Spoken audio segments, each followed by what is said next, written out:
A non-governmental organization has called for a united effort among community leaders and key stakeholders in Rivers State to tackle the growing issues of drug abuse and criminal activities amongst the youth. The appeal was made during a one-day regional multi-stakeholder consultative engagement held in Port Harcourt, Rivers State. Gift Omoniwa, the director of programs at Search for Common Ground, said the stakeholders' engagement is part of the organization's peace-building and conflict resolution initiative in the Niger Delta region. She said the project adopts a community-centered approach to address the root causes of criminality and violence in the state. Andrew Nkemene, the National Conflict and Policy Analyst for SFCC, identified drug abuse as a significant and emerging threat that fuels other forms of conflict and criminality in Rivers State and across the Niger Delta. Project titled A Community-Centered Approach to Transforming Criminality and Violence in the Niger Delta.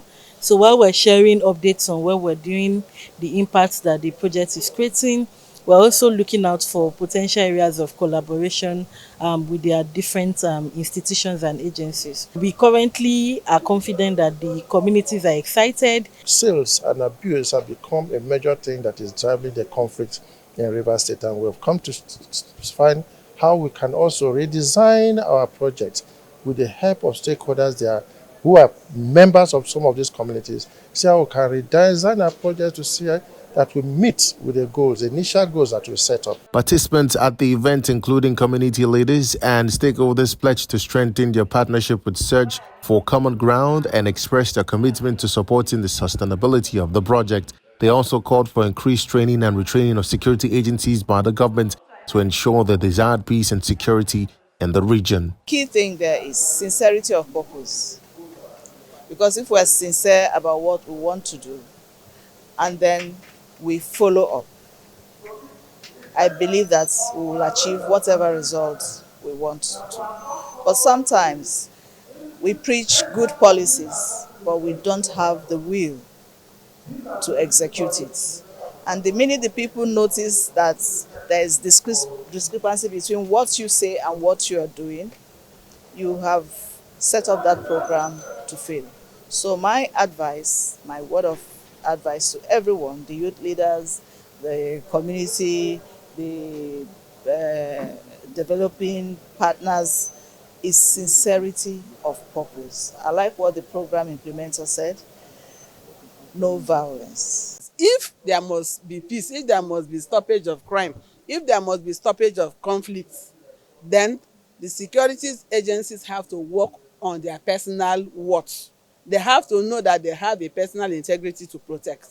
And by protecting themselves integrity-wise, they will protect their jobs. And by that, they will protect the community. So there's a lot. And I think that at this point that the government should continue to retrain them. Because if they are not retrained, it's not enough to attend the police college, it's not enough to be promoted.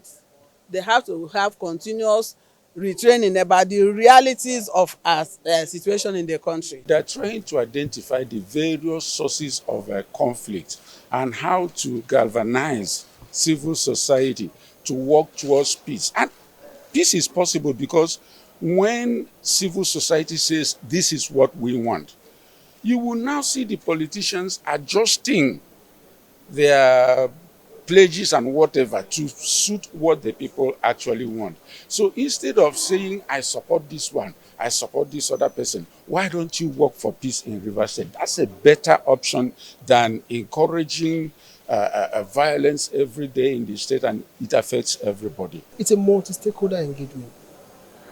Okay, issues have been identified. What role can you play to address this issue? What is your own commitment?